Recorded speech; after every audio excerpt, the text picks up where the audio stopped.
I'm Bob Brill. He's Erik Kramer. Welcome to Kramer and Brill, a fantasy football podcast, now videocast as well.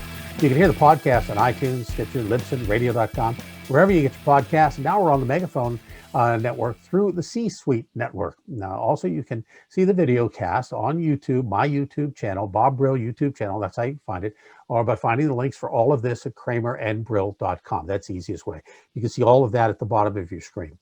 During the offseason each week, we'll be taking a look at each NFL team as they prepare for the draft and the upcoming year. And what we'll do is we're going to local reporters who cover those teams to get their perspective. So this week, we're joined by Jay Morrison of The Athletic, who covers the Cincinnati Bengals. Jay, welcome to our show. Yeah, thanks for having me. You got it. This was not quite a breakout season for the Bengals, but a new quarterback mixed with some old parts kind of got it done until the injury to Joe Burrow. And so give us a quick recap of the Bengals season. Started really unfortunately where they were right there. Actually, Burrow threw a game-winning touchdown to AJ Green, and it was wiped out by offensive pass interference. And it was like, I don't know, the entire season just kind of imploded after that. They got kind of blown out by Cleveland in week 2, and you saw everything was all about Joe Burrow. It was, throw him in right away, let him learn, and you saw him ascending. You saw him getting better. You saw them starting to really figure some things out. And then the injury that everybody saw, that the awful injury in Washington in week 11, shredded his ACL.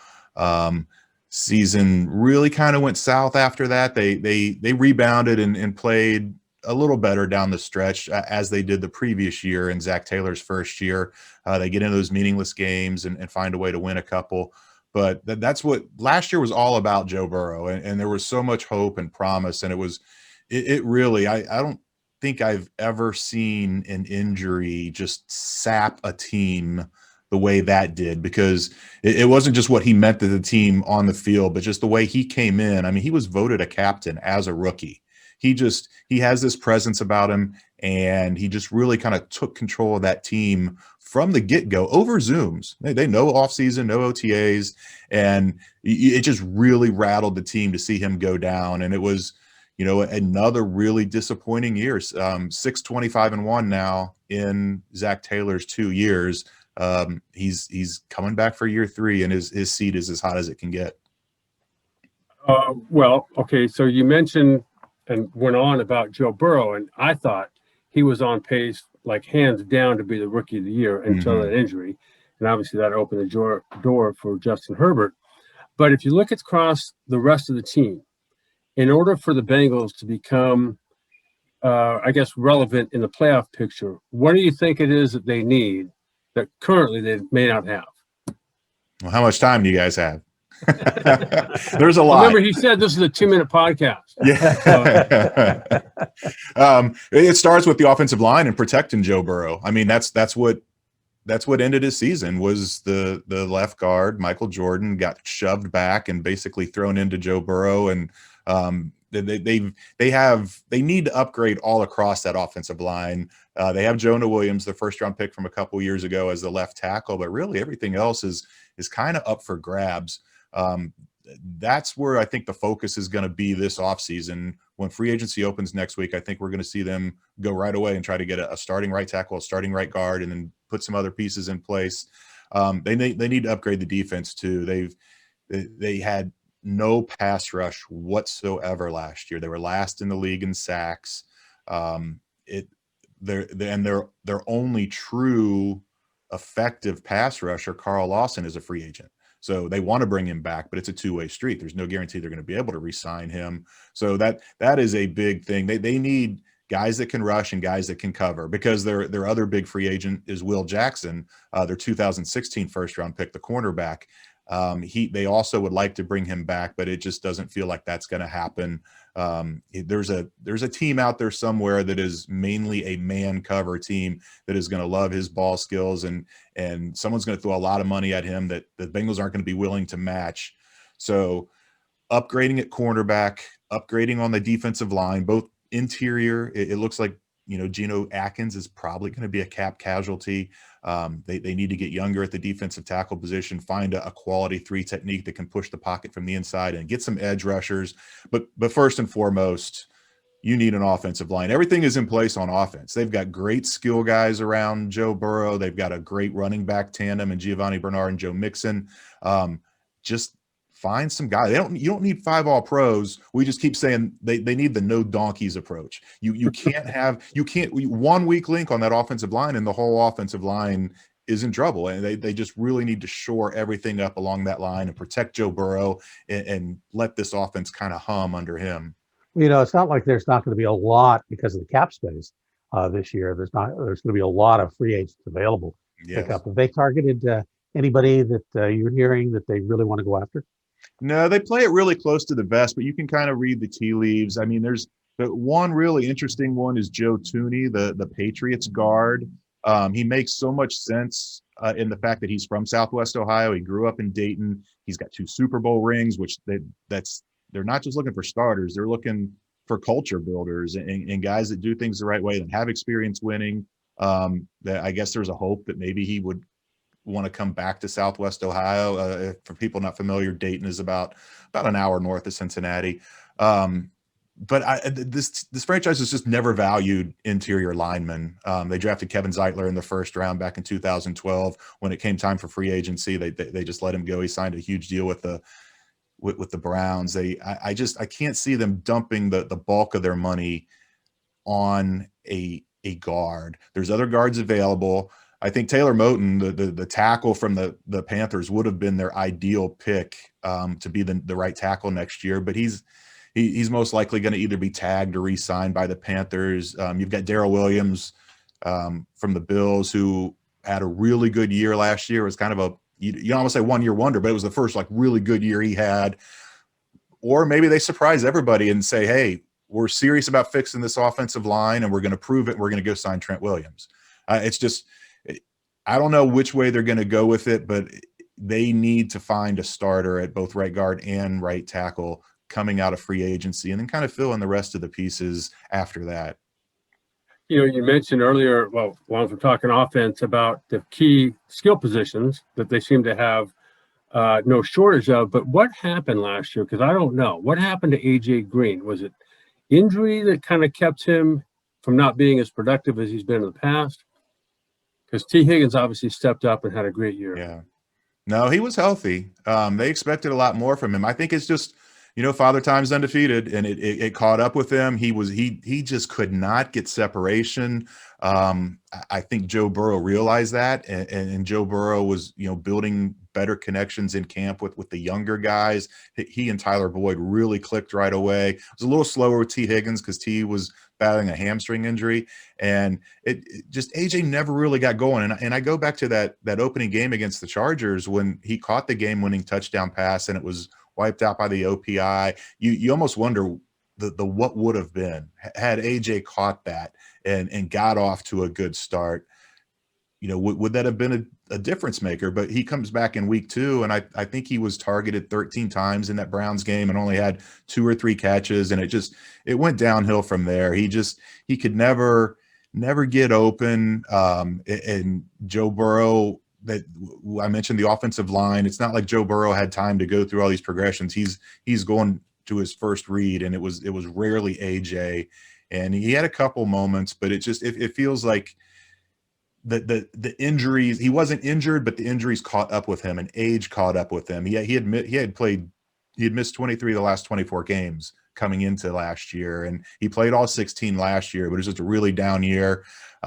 Maybe they bring him back. If I know he loved Cincinnati, he kept saying he would like to end his career as a Bengal, but it just doesn't feel like it's a fit. I think somebody out there is going to give him a decent enough contract where he can be a number 2, a number 3 guy. I wrote a story last year about what happens with these receivers when they get over 30. And I'll never forget, Tim Brown said, AJ Green can settle for a lesser role, but he can't do it in that locker room because everybody's going to start looking around and saying, what's wrong with you? Why are you agreeing to this lesser role? He said, if he wants to be that kind of possession guy and second, third guy, he's got to move on. And I think that's what we're going to see. What about the draft? Are you guys picking pretty high in the draft? They targeted anything? And is there somebody in that section that they really feel confident they're going to go after and they're going to get? Well, yeah, I mean, if you listen to Bengals Twitter, Penei Sewell is the next Anthony Munoz, so they have to take him at number 5. That's. I mean, it makes all the sense in the world. I don't know that they're sold on Penei Sewell. They think he's going to be a terrific tackle, but I don't think the Bengals front office and the coaches, particularly from the ones I've talked to, don't think he's this can't miss prospect that everybody else does. So I really think that they're gonna go get the offensive line in free agency, and that's gonna free them up. Maybe they still take Penei Sewell and you know move Jonah Williams into guard, or whoever they draft, move him into guard. They'll have options there, but more than likely, I think they get the offensive lineman in free agency, and I think Jamar Chase is the target, that the wide receiver from LSU. The one thing that was missing in Joe Burrow's game last year was the deep ball. And he had this incredible connection with Jamar Chase at LSU in that record-breaking national championship Heisman season. Bringing that guy in here and giving Joe Burrow that deep threat security blanket with all the other pieces he has, it just makes all the sense in the world. If Jamar Chase goes and Penei Sewell's off the board, I think you're going to see them trade back. A lot of people are saying Kyle Pitts, and I think he's going to be a terrific pro. But right now, tight end feels like more of a luxury pick for this team, a luxury pick they can't afford. They've got too many other issues. And if they could move back, especially if Chase and Sewell go, that means there's still a couple quality quarterbacks on the board. And there's teams like the Broncos and the Panthers and other teams that are right behind them that are still in the top 10, where they can move back a few spots, maybe pick up an extra second-round pick. So I think that's it. I think it's Jamar Chase, Penei Sewell, or a trade back. I'll say this about Joe Burrow. Watching him last year, I can't remember seeing a rookie quarterback play that looked as non-rookie-ish as he did. I mean, he looked like he was a Pro Bowler for 4 or 5 years, and he just had such a great command of the offense. And I had to remind myself, hey, he's got nobody blocking for him. And it was amazing to me. I was so impressed. Is there anybody defensively that you think the Bengals are looking at, either draft-wise or free agency, that could come in and make a splash like that on the other side of the ball? Yeah, I don't know. I think they can. There are edge rushers out there. If you're talking about Carl Lawson and bringing him back, if they tag him, it's $14 million. If they sign him to a long-term deal, it's probably going to be just a little bit less than that. There are guys, Alden Smith. There are guys, Hassan Reddick in Arizona. There are good edge rushers where maybe you could do a 2-for-1 there. You could get 2 of those guys for the price of 1 Carl Lawson. I don't know that enough about those guys and their makeup where they're going to come in and just kind of, grab the team and be that leader that Joe Burrow was. I don't know if there's many people on the planet that can do what he did. But there are guys out there like that can come in that have skins on the wall, if you will, that have played in this league and had really good success and come in and be leaders. We saw that last year. They signed Von Bell in free agency, and he came in instant leader, captain, voted a captain by his teammates. Really kind of took control of that defense. And the one leader they had on that team, Jesse Bates, who's maybe the best safety in the game, played the same position as Von Bell, and he was still able to come in and kind of command that presence. So I don't think the presence is missing as much on defense as just the talent itself. The Bengals have had a pretty good reputation of sticking with their coaches, somewhat like the Steelers, not quite that much. But, the other thing is, what's his I want to say, how long is the rope that the current coach has? About this long. Not just this year. I mean, it feels like he has to get off to a good start. If they don't get out of September at 2-2, or out of the first quarter of the season, I guess week 4 would probably be the first weekend in October. But really, he can't afford a 1-3, 0-4 start again. His rookie year they started 0-11. Last year started really poorly. That they've got to show progress and show it fast. That his assistant head coach is Darren Simmons, who's a special teams coach who goes all the way back to the Marvin Lewis era back in 2003. Some people thought maybe he deserved a chance to be the head coach before they hired Zach Taylor. So you've got a guy, you've got Al Golden, the linebackers coach, who's been a head coach in college at Miami, at Temple. You've got guys that could take over the team if things go south in a hurry. It's not going to be one of the coordinators, I don't think. Lou Anarumo, the defensive coordinator, is on. It was kind of a surprise they brought him back. Brian Callahan is the offensive coordinator, but Zach calls all the plays. Brian has never been an offensive coordinator before he got here. So if you're looking at replacements, that there are a couple on the roster. They come from, or on the staff, they come from maybe some non-conventional spots, but they've got a fallback plan if they need it. And you know, I personally like Zach. He's been terrific with the media. I think he's in a little over his head, but it's not like he can't get to where he needs to be. He came in and really needed to kind of tear down this roster. There was a lot of old Marvin Lewis veterans who didn't quite buy in to what Zach was selling. And we saw that last year with the Carlos Dunlap incident where, you know, he pretty much forced his way out. This is it. The roster churn is going to be complete. This is going to be Zach Taylor's roster wholly in year 3. And they really need to get off to a fast start, or he may not get a chance to finish year 3.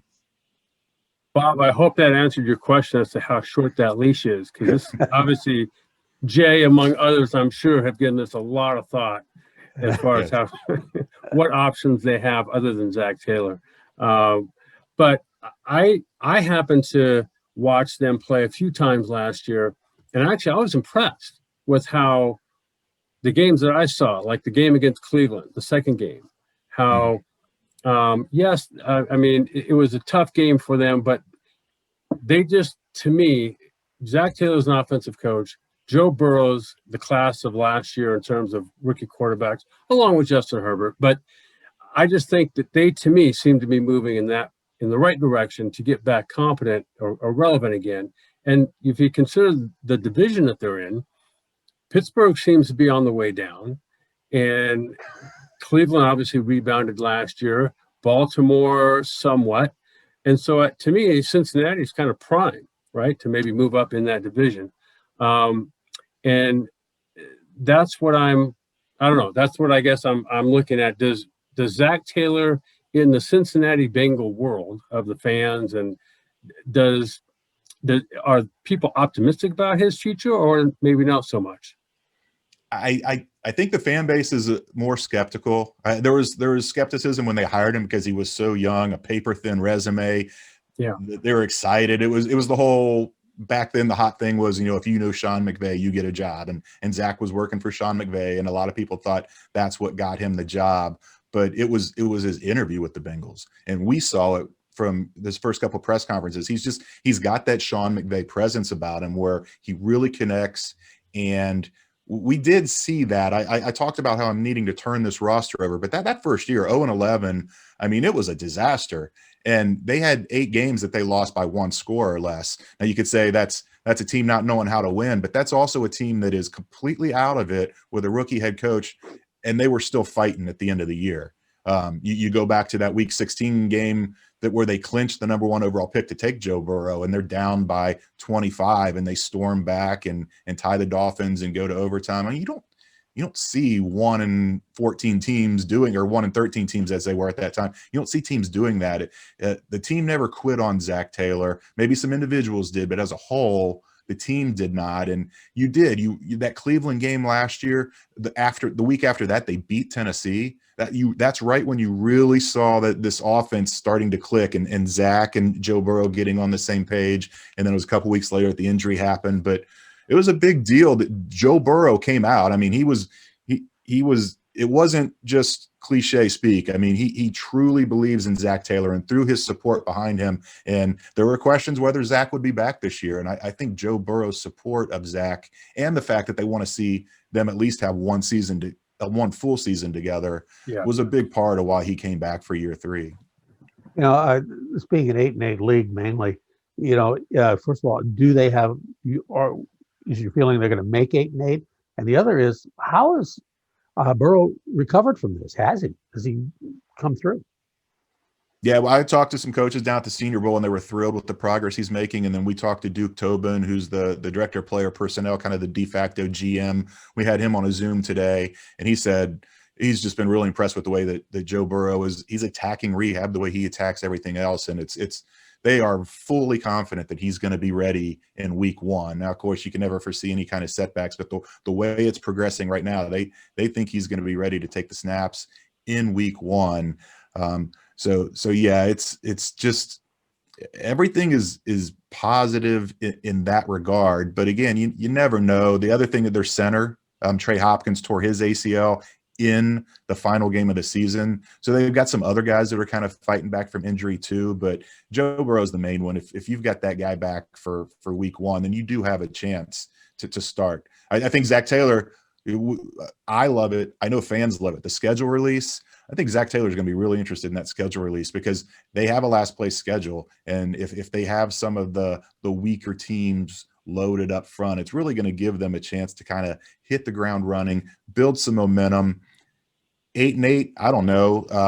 I thought last year the goal was to kind of get around that 500 mark, and then the playoff window would really kind of fly open in 2021. The Burrow injury threw everything in disarray. I don't think Zach needs to make the playoffs this year to come back for a 4th year, but they definitely need to get in that range, and I think they can get in the 500 range if they stay healthy. Yeah, I think, well, like Bob was saying, that's kind of everybody that didn't just win a Super Bowl. That's kind of everyone's goal, right? Is to get to that 500 mark. Maybe you're 9-7, 10-6, bust into the playoffs and start gaining some traction with your team and the future in that way. And that's what I think I see Cincinnati doing that this year, because like you said, before the Joe Burrow's injury, they were in every game, and they looked very good to me anyway. And as a competent team, obviously their offensive line, their defense at sometimes would fall apart. But, I think I'm optimistic anyway, just because not every team out there has got a Joe Burrow. And even though Zach Taylor's a young coach, there's a lot of young coaches these days that are making it, with Kyle Shanahan and Kevin Stefanski and offensive-minded coaches that are ahead of the curve. And I think Zach Taylor, at least to me, seems to be one of those guys. Is that is that too far on my part to, I guess, project that? No, I don't think so. I think that you have to. If you've got the quarterback, you're already a step ahead. We all know what this league's become. It's this offensive-minded passing league, and if you've got a guy that is offensive-minded as your head coach and a quarterback who is a really special quarterback, I mean, everything else kind of just fits. You just be competent in other places, and you can make it work. And we've seen Zach, he's been kind of hamstrung. The offensive line has been so bad his 2 years here that he hasn't been able to kind of open up the playbook. He hasn't had that run game to play off of to make the passing game work. They went out and hired a new offensive line coach this year. He was here in 2018 for 1 year. The offensive lineman, Joe Mixon, are all thrilled. He was here for 1 year, and when Zach came in, he wanted Jim Turner. That was his guy. The Bengals wanted to keep Frank Pollock as the offensive line coach. Zach wanted Jim Turner. The Jim Turner thing did not work out, so now Frank Pollock is back. There's a lot of optimism there. If they can get the running game going and play that off of Joe Burrow. The other thing, Zach Taylor, when Marvin Lewis was here, he was an old school guy, didn't embrace analytics. Zach is really sharp. He's got assistant coaches. He's got game management coaches that have everything broken down as far as he's not thinking on the fly when it comes up on 4th and 5. They know when it's 3rd and 9, hey, if we get to 4th and whatever, we're going for it. And it's just, he's aggressive. He's offensive minded. And you're right. If they can just keep Joe Burrow healthy, I do think this offense can really be something special and get him in that 500 range. And then who knows what happens in December. Jay Morrison covers the Bengals for The Athletic. Jay, I want to thank you for joining us today. It was pretty informative, and we're looking forward to seeing what happens in this NFL season. Thanks again. All right. Great talking to you guys. You got it. Each week we visit a different NFL team and talk with experts, reporters about that team and the draft and its future for the upcoming NFL season. A new team each week, so you'll be able to join us again next week. And there you have it, Kramer and Brill, a fantasy football podcast, and now a video cast as well. You can hear the podcast on iTunes, Stitcher, Libsyn, Radio.com, wherever you get your podcasts. And now you can also see the video cast on our YouTube channel by going to my Bob Brill YouTube channel, or by finding the links for all of this at kramerandbrill.com. That's the easiest way, right at the bottom of your screen, kramerandbrill.com. For my friend and colleague, Erik Kramer, I'm Bob Brill. We'll see you next time.